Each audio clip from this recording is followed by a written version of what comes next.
ada garis 1 dan garis 2, di mana garis 1 itu titik potong di sumbu. Ya, materi berikutnya yang dibahas di dalam program linear adalah nilai optimum dari fungsi objektif itu dengan dua cara, dengan uji titik pojok, dan yang kedua adalah dengan garis selidik. Kita akan bahas satu persatu. Yang pertama adalah menentukan nilai optimum fungsi objektif dengan menggunakan titik pojok. Nilai optimum ini artinya mencari nilai maksimum dan nilai minimumnya dengan menggunakan titik pojok. Ya, ini langkah-langkahnya. Kita langsung ke contoh soal. Soal yang pertama menentukan nilai maksimum dan minimum dari fungsi objektif 50x ditambah 40y pada daerah penyelesaian dengan sistem pertidaksamaan x ditambah 2y lebih kecil sama dengan 10 dan 3x ditambah y lebih kecil sama dengan 15, di mana x lebih besar sama dengan 0, y lebih besar sama dengan 0. Oke, kita langsung ke langkah yang pertama. Langkah pertama adalah kalian harus menentukan daerah penyelesaian atau sistem pertidaksamaan yang diketahui. Jadi, perhatikan soalnya, kalau soalnya ini diketahui sistem pertidaksamaan, artinya kalian harus mencari daerah penyelesaiannya. Caranya sudah saya bahas di video sebelumnya. Kemudian kalau misalkan di dalam soal ini yang diketahui adalah daerah penyelesaiannya, artinya yang harus kalian cari dulu sistem pertidaksamaannya ya. Nah, untuk soal yang pertama ini yang diketahui adalah sistem pertidaksamaannya, artinya kita cari dulu daerah penyelesaiannya. Oke, yang pertama untuk x ditambah 2y lebih kecil sama dengan 10. Jika x sama dengan 0 ya. Oke, x ditambah 2y sama dengan 10. X-nya kita ganti 0 langsung ya. 2y sama dengan 10, sisakan y-nya saja, jadi 10 dibagi 2 itu 5. Oke, kita di sini tulis 5. Kemudian jika y sama dengan 0, x ditambah 2y sama dengan 10. Kita ganti y-nya dengan 0, jadi x ditambah 2 dikali 0 kan 0 ya. Kemudian x ditambah 0 sama dengan 10. 0 ini kita pindah ruas, 10 kurang 0 kan tetap 10 ya. Jadi x sama dengan 10. Oke. Yang kedua untuk 3x ditambah y lebih kecil sama dengan 15.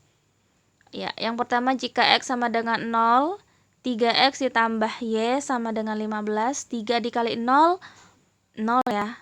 0 ditambah y sama dengan 15. Jadi sisa y sama dengan 15. Oke, untuk y sama dengan 0, 3x ditambah y sama dengan 15. Y-nya kita ganti 0, jadi sisa 3x sama dengan 15. Sisakan x-nya saja. X sama dengan 15 dibagi 3 itu adalah 5. Oke. Kita buat bidang kartesius dengan di sumbu y itu ada titik potong 15 ya, yang ini, dan angka 5 juga di sini. Oke, dan di sumbu x itu ada titik potong angka 5 dan angka 10. Oke, kita buat garisnya. Untuk yang pertama kita buat garis antara titik potong di sumbu x itu adalah 10 dan di sumbu y itu adalah 5 ya. Dan kita buat juga garis untuk yang kedua yaitu 15 di sumbu y dan angka 5 di sumbu x. Oke. Sekarang untuk menentukan daerah penyelesaiannya, kita gunakan titik uji. X ditambah 2y lebih kecil sama dengan 10. Ingat, x dan y-nya itu kita ganti 0, jadi tetap 0 hasilnya ya. 0 lebih kecil sama dengan 10. Oke. Ini garis yang pertama yaitu titik potong 5 dan 10. Oke. Karena benar ya, kan 0 lebih kecil dari 10 itu benar ya. Jadi arahnya adalah mendekati titik uji. Oke. Kemudian untuk yang kedua 3x ditambah y lebih kecil sama dengan 15. Langsung 0 lebih kecil sama dengan 15 itu juga benar ya.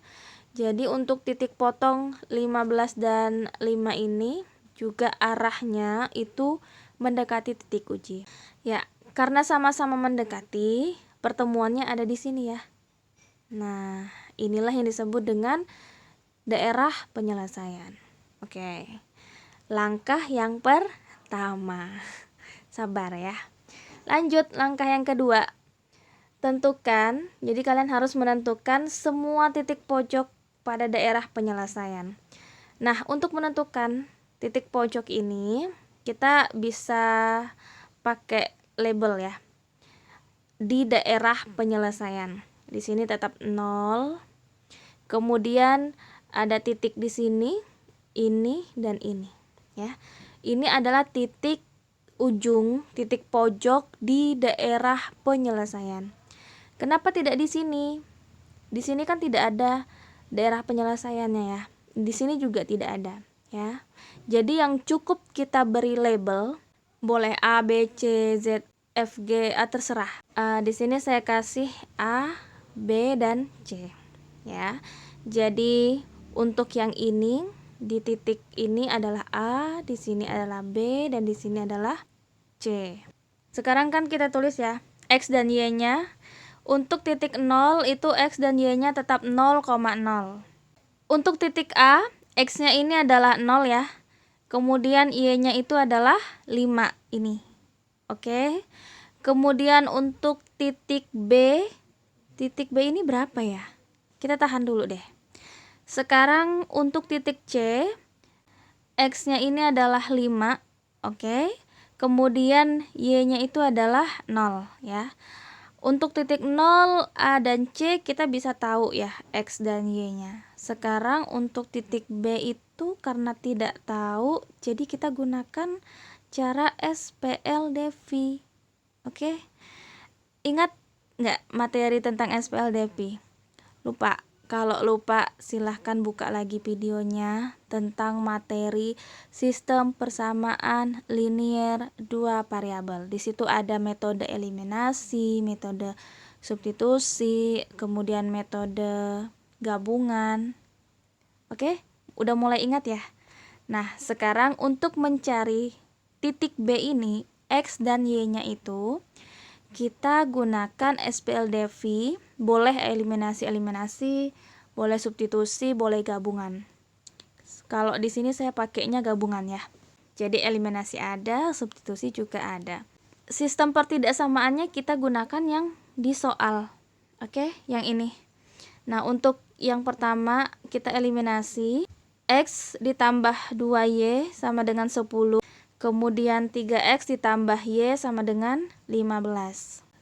Kita coba eliminasi variabel X. Dengan di sini kita kali 3 dan di sini kita kali 1. Oke. Kemudian ini kita kali ke depan, 3 dikali 1 tetap 3. Kemudian ditambah ya, 3 dikali 2 itu hasilnya ada 6Y. Kemudian 3 dikali 10 adalah 30. Oke. 1 kita kali ke depan, 1 dikali 3, 3X.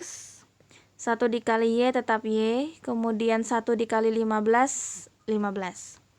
Sekarang kita tentukan apakah ini kita tambah atau kita kurang. Dengan kita lihat tanda pada variabel yang kita eliminasi. Kalau di sini positif-positif artinya kita kurang. Sama ya, kalau juga negatif-negatif juga kita kurang. Tapi kalau misalkan di sini positif negatif atau sebaliknya negatif positif, berarti di sini kita tambah.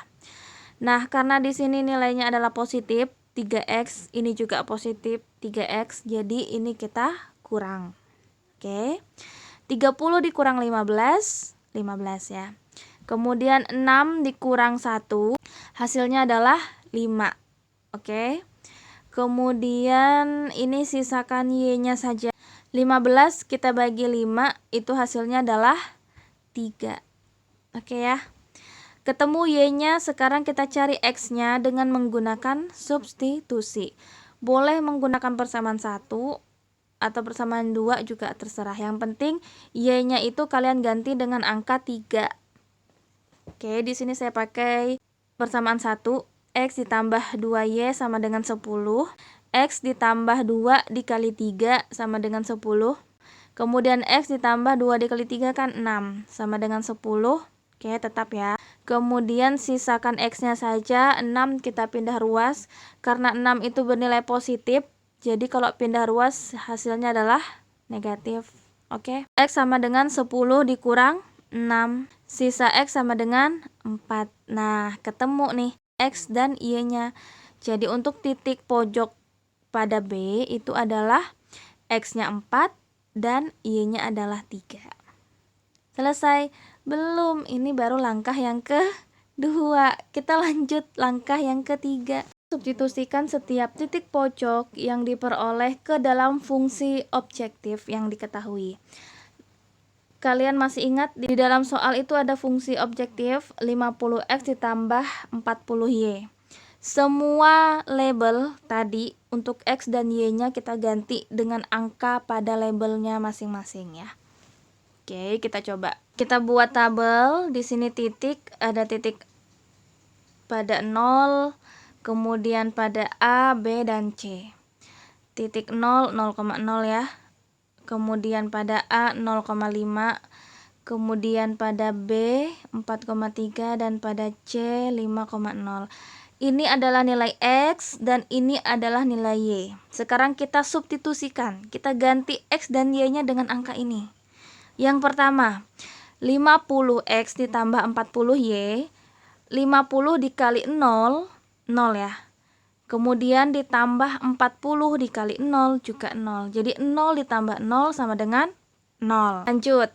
50 dikali X-nya di sini adalah 0. Oke, jadi 50 dikali 0 ditambah 40 dikali Y-nya di sini adalah 5. Jadi 40 dikali 5. Nah, 50 dikali 0, 0.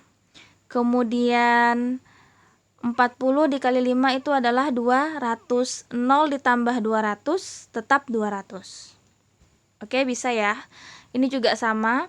50 dikali X-nya di sini adalah 4. Kemudian ditambah 40 dikali Y-nya di sini adalah 3 ya. Jadi 50 dikali 4 sama dengan 200. Kemudian ditambah 40 dikali 3 itu adalah 120. 200 ditambah 120 sama dengan 320. Oke. Sekarang yang C juga sama ya. 50 dikali X-nya di sini adalah 5. Kemudian ditambah 40 dikali Y-nya di sini adalah 0 sama dengan 50 dikali 5 hasilnya adalah 250. Ditambah 40 dikali 0, 0 ya. Jadi 250 sama dengan 250 ditambah 0 sama dengan 250. Selesai? Dikit lagi. Langkah yang terakhir.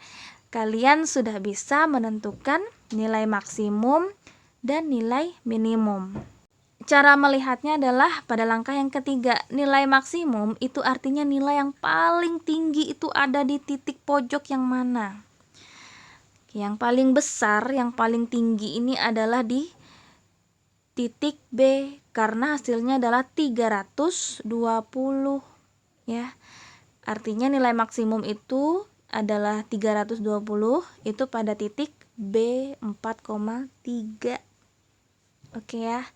Kemudian untuk nilai minimum. Minimum itu artinya nilai yang paling rendah.